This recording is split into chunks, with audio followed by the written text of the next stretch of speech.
N'ai-je pas désiré que ma vie d'homme serve la gloire éternelle du Créateur, dit le Seigneur. Désirez que votre vie serve à quelque chose.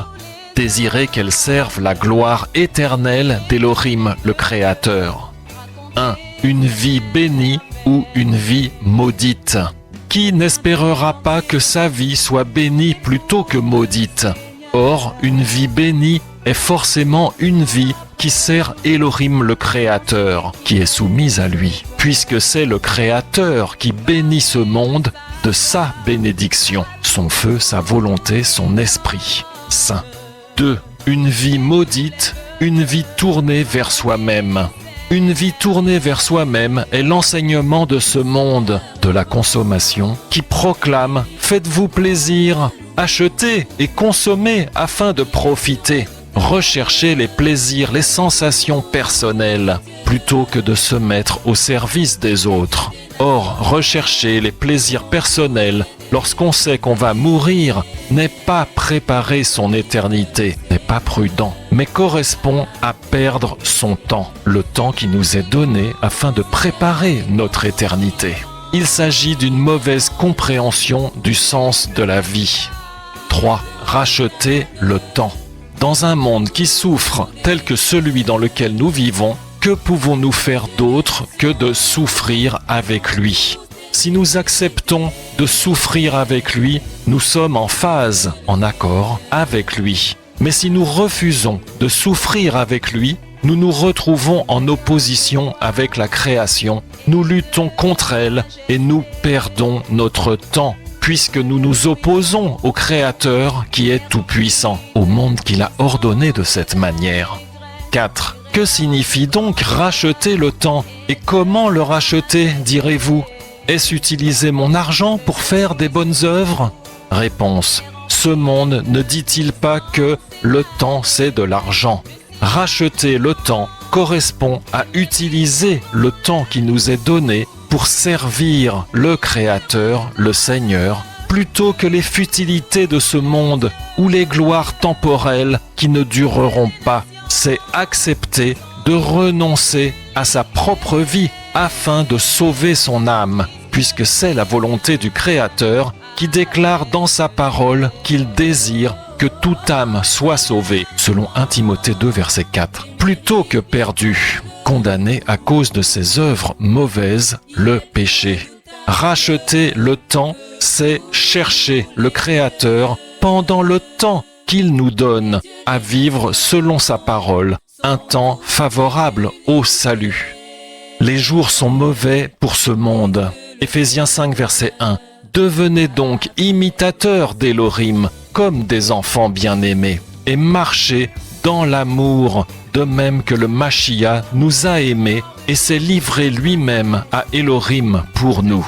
Prenez donc garde de vous conduire soigneusement, non comme des insensés, mais comme des sages, rachetant le temps parce que les jours sont mauvais. C'est pourquoi ne devenez pas insensés, mais comprenez quelle est la volonté du Seigneur. La nature souffre et soupire. Romains 8, verset 22. Car nous savons que jusqu'à ce jour, toute la création soupire et souffre les douleurs de l'enfantement. Et non seulement elle, mais nous aussi, qui avons l'offrande du premier fruit de l'Esprit, nous aussi, nous soupirons en nous-mêmes en attendant assidûment et patiemment l'adoption, la rédemption de notre corps.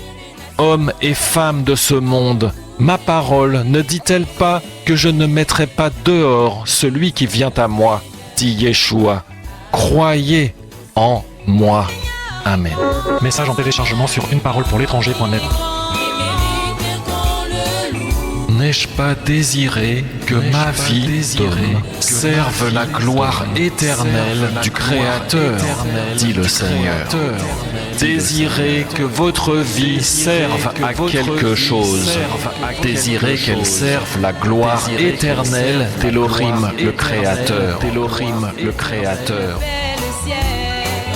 Une vie bénie est forcément une vie qui sert Élohim le Créateur.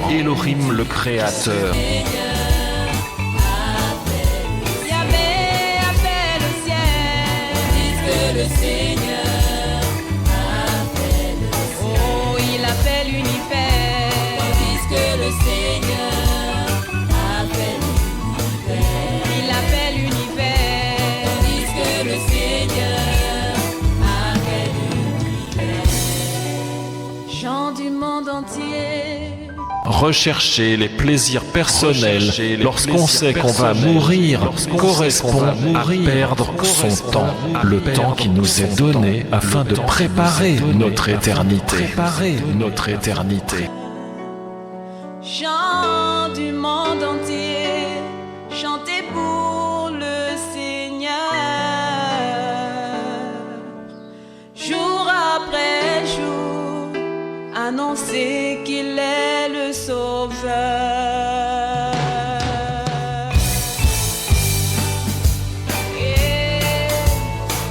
Alléluia.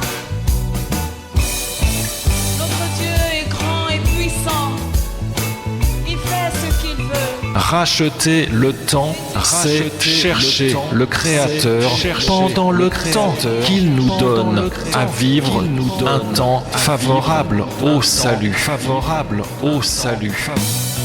Chants du monde entier, chantez pour le Seigneur.